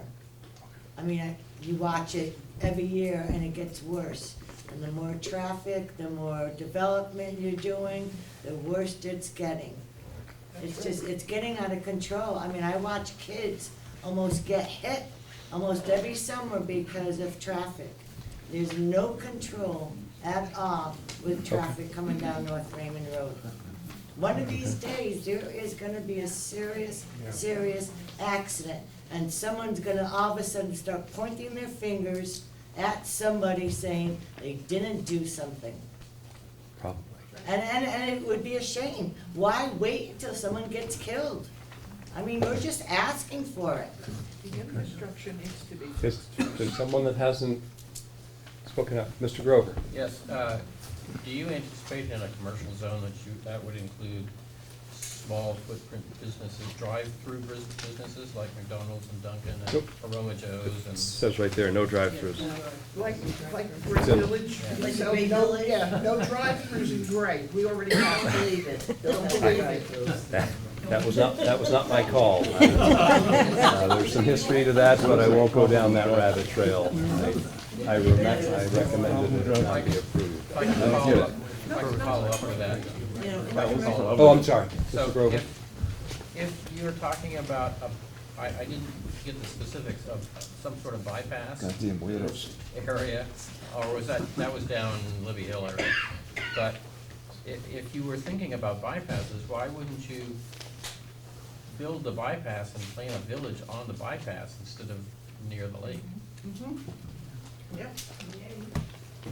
That's a larger discussion than. It'd be a big project, certainly. And that, I believe that, it's actually on the back, ironically, it's on the back, I reused some foam core. It's on the back of those two maps is the posters that shows the possible locations of the bypass that ended up getting built. And there was a proposal to connect up at another location rather than the one that ended up getting built through Mr. Grover's pit, so. That's Not this yeah, that was 20 whatever years ago, yeah. Is the That town was- council No looking to question move the back there. village of 26 to Dry Mills because the reconfiguration or the transformation of the village itself, there's not enough room to do what they're planned or I don't what they think so. intend? I- And they figure, oh, let's just move everything up the Nope, road and nope, try to build I've- it out up there? I've not heard any discussions to that effect, no. Okay. Maybe I could add something here real quick, folks. From the time that I've worked with Doug, I don't have the impression anyone wants to do anything different. What we do want is your input. I don't see there being like some grand conspiracy here to do something. It's like, the only thing we wanna do is get input from you guys and gals, okay? And these are all valid points. We don't have any control over, I mean, we do have control over traffic, but that's like a public works, DOT kind of thing, but it's valid, I get it, we get it. Okay, Well, we know there's a lot of pressure from developers to build in that area. Sure there is, There's yeah, multiple sure. proposals. Yeah. So we wanna understand, is the reason that this is all yellow now because of the pressure you're receiving from those developers? That's not, it comes back to what I said at the beginning. Every 10 or 20 years, the municipality with a comprehensive plan of rezoning, there's an opportunity to take a fresh look. This is a question of whether or not you want a village to be there. So I'd like to hear from people that maybe haven't She was before me. spoken up yet, please. I've lived in the proposed commercial area for about 30 years now. Okay? And it did used to be much more of a village, and it'd be great to see that again. I'd love to be able to, have potential commercial sale of my property. But I agree with everyone else about the environmental concerns in that area Okay. and the traffic problem. I mean, traffic's backed up past my house every morning. I have to plan an extra half an hour to get to work, so, yeah, I just don't see that it would be feasible without, the rotary that they were talking about, that Yep. they decided wasn't feasible, so I just don't see that being a good place for commercial development. If, I see, based primarily on the fact that it couldn't handle the additional traffic. Because it's. And environmental. because of the lake. Okay, very helpful. That's spot on, as they would say, that's exactly the type of information. Yeah. We have a question back here. I just wanted to know if the water district has been consulted about the wellheads. Yep. You're changing that, and they agreed that that was okay? I wouldn't say they agreed, but I think they definitely wanted to hear some more about it, and it's a work in progress. But I don't think Their that. opinion would be valuable, because they're the ones to protect the wellheads, so if they're the ones that say, no, don't do it. I understand. You guys wouldn't do it. They are very, understandably, and I completely agree, they are very concerned about the integrity of the recharge area. We're on the same page with that. I think that the policy question is there a way to try to achieve a little bit more development by trying to maintain the environmental standards? And I did meet with them. They were not shy, and that's good. But they expressed their views, and it's a work in progress, and I'm not sure where it's gonna land, but I completely agree that the wellhead does need to be protected. No ifs, ands, or buts. Adam? Yeah, as I'm one of the trustees on the water district, and Doug did present all this to us, and it's actually a good time to kind of touch on this just briefly. I know there's some concern in the room about the increased density on the south end of the lake, and what I'm hearing from people here is they're worried about the density as far as impacting the lake quality. Well, the district is concerned about the lake that you can't see, the one that's under the aquifer and the wellhead too. We're trying to protect water that you can't see, and it's the same stuff that we all drink. So we also have some reservations about increased density, especially over the wellhead two area, the recharge area. And this wastewater is one part of it, but it's also increased density means more people.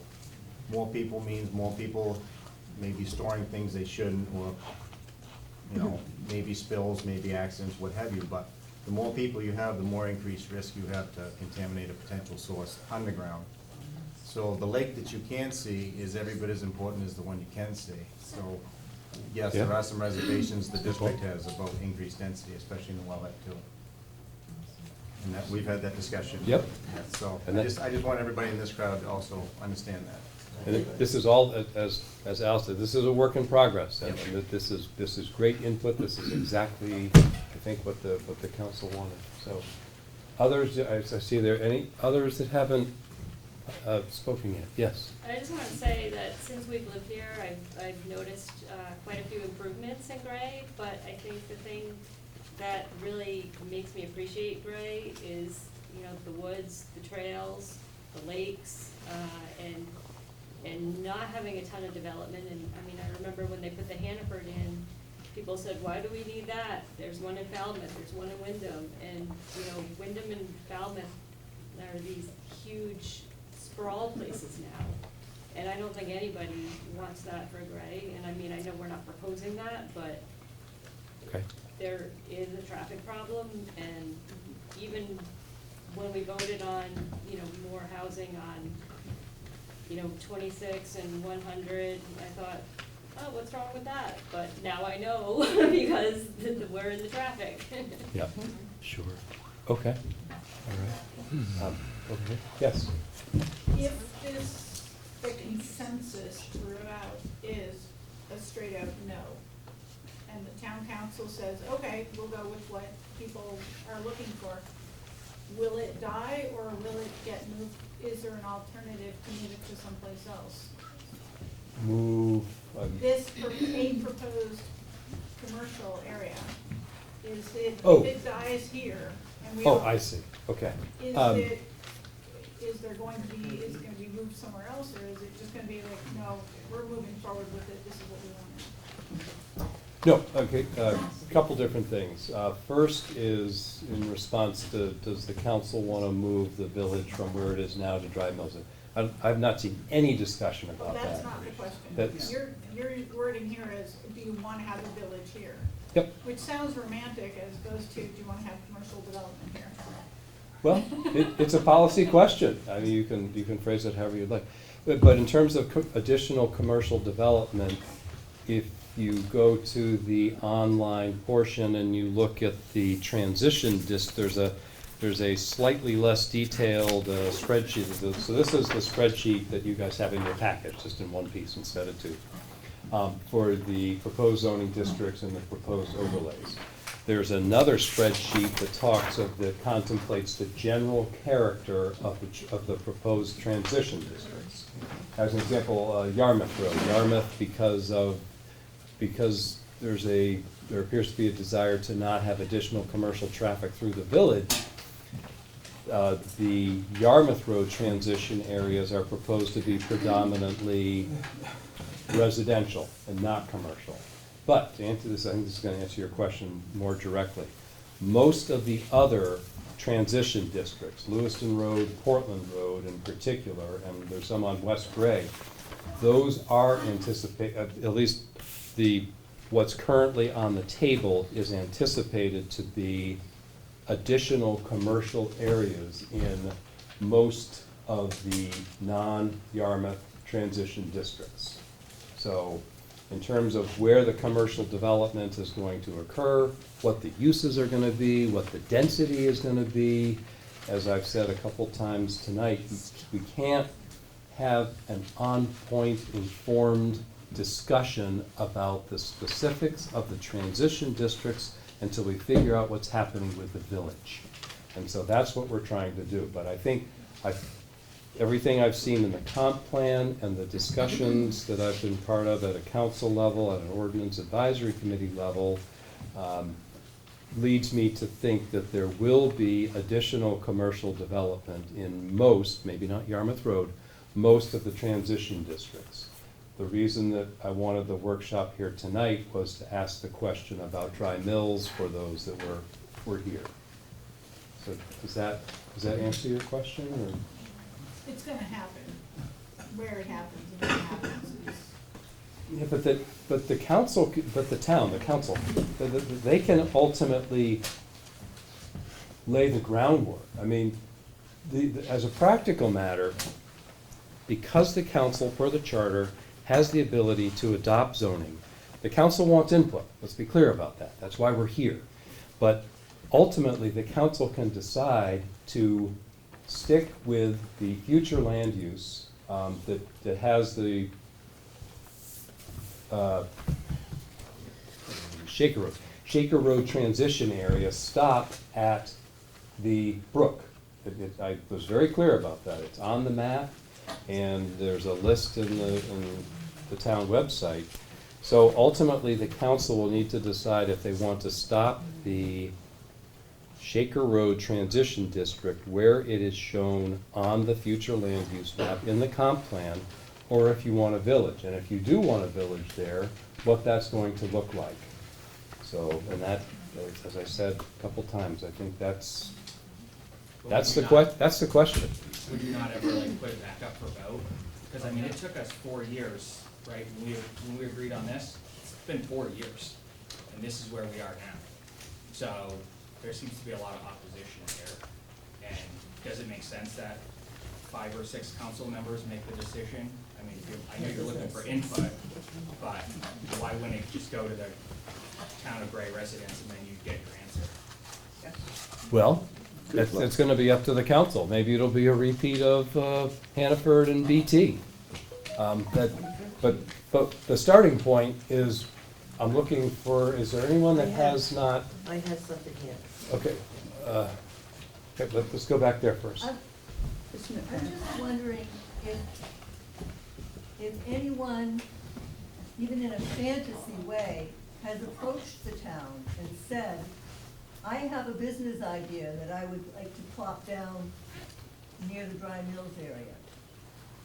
And perhaps we're contemplating something that we don't need to contemplate because it's not realistic from anyone's business standpoint. To my knowledge, there hasn't been, this is a straight up, it's a parallel to what I tried to explain earlier in tonight's meeting, separating out the current RRA into RR and RA. Every 10 or 15 years, the town gets to decide what it wants to do. And I remember driving through Dry Mills as a kid. And I'm just asking the question. That's why we're here. I understand. I understand what you're trying to accomplish. I was just curious as to know whether anyone has ever floated any concept of trying to do something that you're aware of. Not to my knowledge. Nope. Over here with that. Oh, sorry. The corner lot where Dry Mills store used to be. Yep. Someone's taking very good care of that and has done a lot of scoping out of place. Is something going to be built there? I think that property went, if it's a property right on the corner. Right on the corner that they keep mowed, and they've put steel stakes in different locations on it. Yep, but I believe that. That's a buildable lot? I believe that went to the Board of Appeals within the last 6 months. Board of Appeals is what? The Board of Appeals is the board that you need to go through if you cannot meet the dimensional standards that are established in the zoning ordinance. Because that's going to block the view of 26 when you're sitting at that light. You're gonna lose that whole view of the traffic. No line of That's- sight. No line of sight. Yep, that's handled by codes. I believe it's a separate lot, and I believe it went to the zoning board of appeals for the construction of the house there. I think that's what happened. The town would be pretty dumb to put a house there.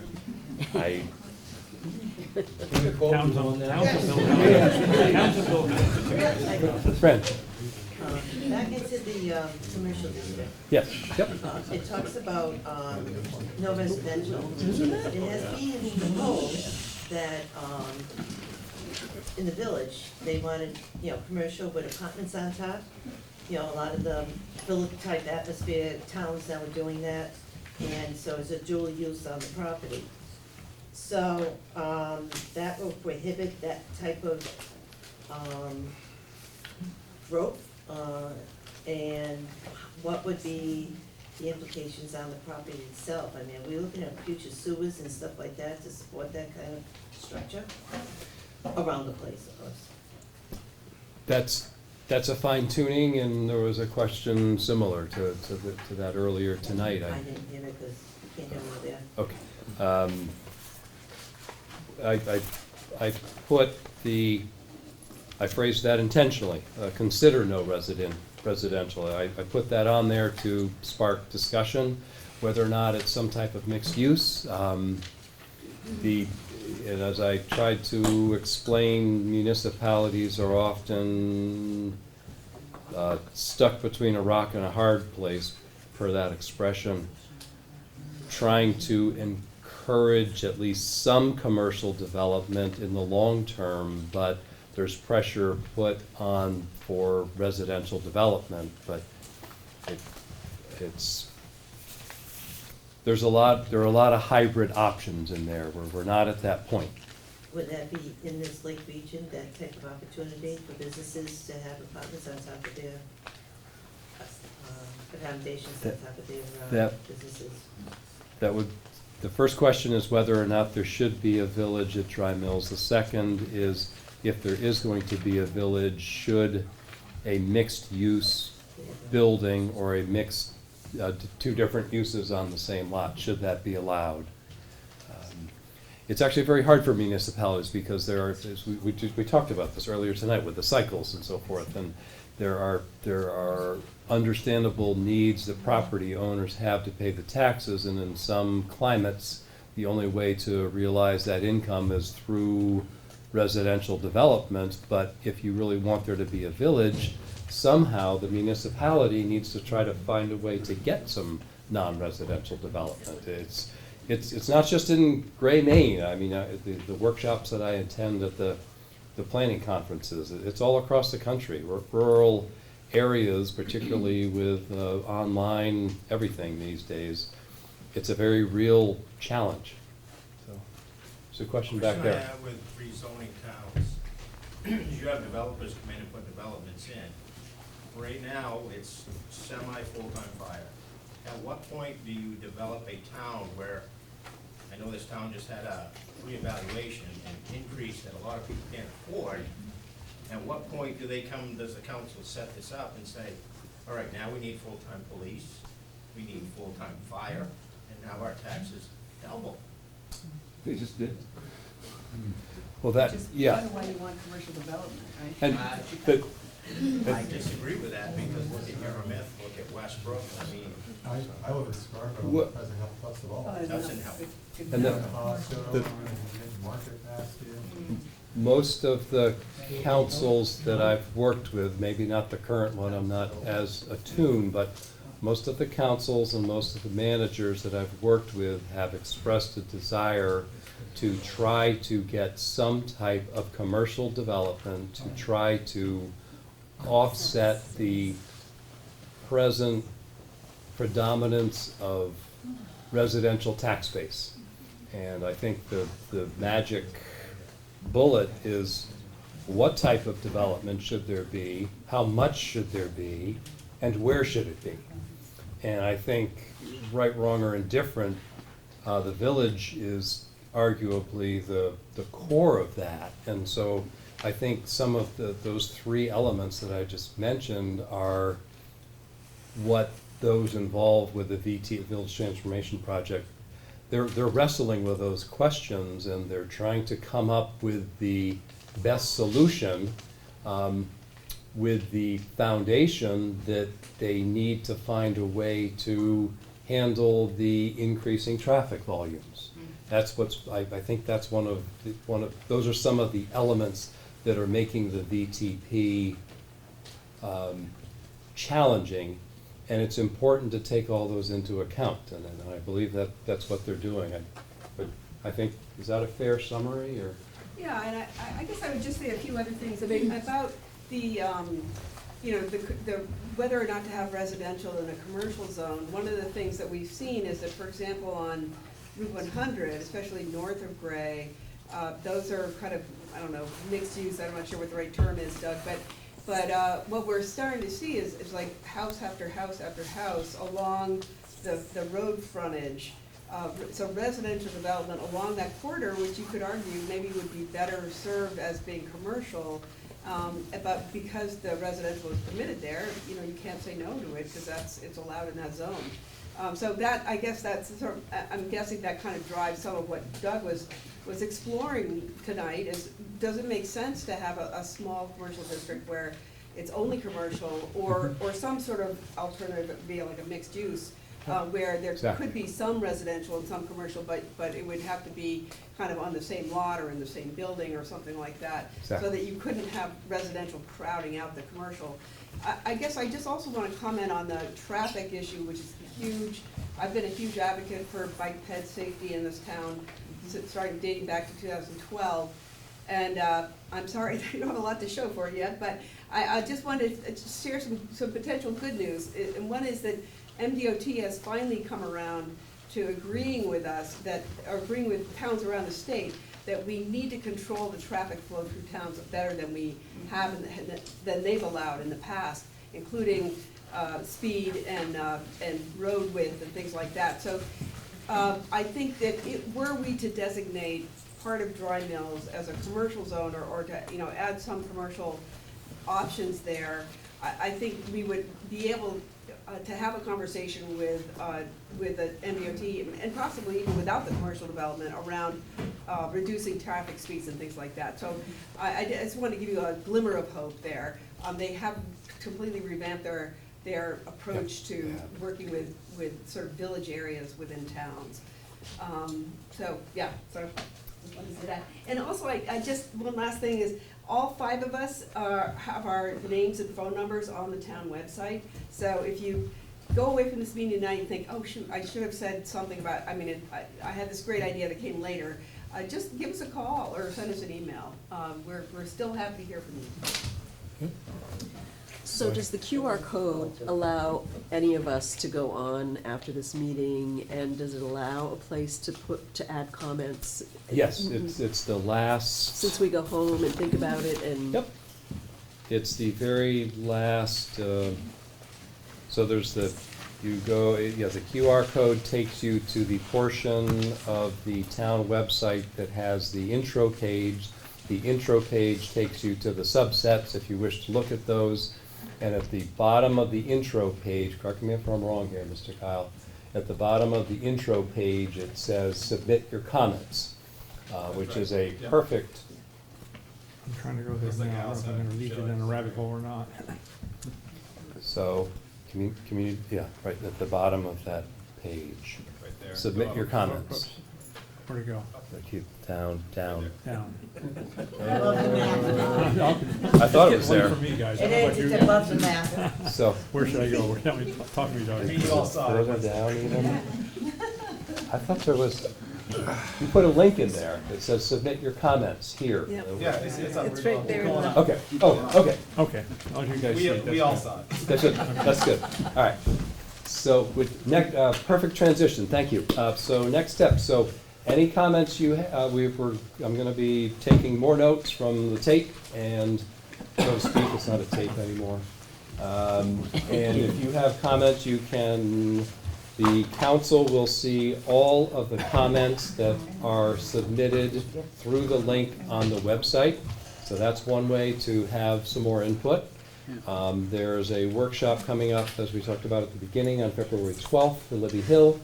And then there's the townwide one on the 24th at Pennell. Doug, I want to make sure that we all acknowledge how difficult your job and responsibilities that go with it are.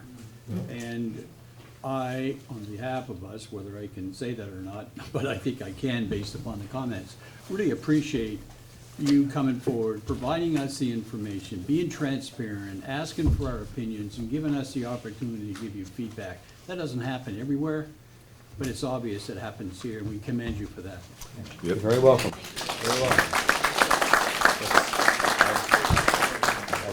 As some of you guys know, I was in the paper. I'm headed towards retirement land, and this is one of my last hurrahs. But this is really fun. I mean, I feel. Doug, I did it twice, you're not gonna like it. So, thank you very much. Thank you for coming. Good job.